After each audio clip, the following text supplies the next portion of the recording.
Railway station भरिसां part शरीफ़ में मेन लिंक रोड जो कम गुज़रियल केतिरनि महीननि खां रोलड़े जो शिकार आहे, जंहिं सबबि प्रवासी तोड़े ट्रांसपोर्ट अमलो सख़्तु ॾुखियाईनि खे मुंहुं ॾेई रहिया आहिनि। हुन हवाले सां ॾिसूं था तनवीर मेमण जी ही रिपोर्ट। नाज़रीन असां मौजूद आहियूं मतलब पाट शरीफ़ में, जिते जेको यूसी इंतज़ामिया जी बेहसी ऐं लापरवाही देरी जे सबबि आहे जेको आवाम खे ॾुखियाई पियूं थियनि, उन बाबति आवाम एहतिजाज कयो। अचो त हुन सां ॻाल्हि ॿोल कयूं। ऐं असांजो इहो चवणु आहे त 2 महीना थिया आहिनि, हिन रोड जेको पथर विछारे विया आहिनि। पथर विछाइण खां पोइ को बि हींअर न आयो आहे, हींअर ताईं बि को बि न आयो आहे। सो भंड जेको आहे वॾो ठेकेदार आहे ऐं वॾे हिसाब में रहंदो आहे, पंहिंजी मर्ज़ी ते कमु कराईंदो आहे।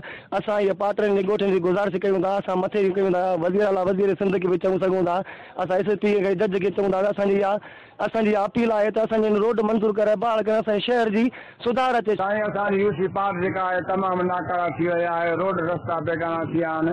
साईं जन खे अपील था कयूं त ठेकेदार खे चवंदा महीनो थी वियो आहे, रोड पियो आहे, थियो पथर पियो आहे, जेके माण्हू एक्सीडेंट थियनि था। पर महिरबानी करे तव्हां अपील था कयूं, हथ ॿधी तव्हांखे अर्ज़ु था कयूं त उनखे चंड करे असांजो रोड ठहाराइणो। 2 महीनो थियो आहे, पत्थर विछारा न उहा कटे पके में ईंदा वेंदा थिया आहिनि, उहो बचड़ वञणु बंदि थी वियो आहे। केरु हींअर दग सां अचो नथो चाहे। असांखे ॾाढी पई ख़ुशी पई थिए त पत्थर असां ॾे रोड ठहंदो फर्स्ट क्लास जो मार्ग पड़े पत्थर अहिड़ा थिया आहिनि जेको माण्हू किरी था पर केरु इन रस्ते खां हाणे अचणु नथो चाहे।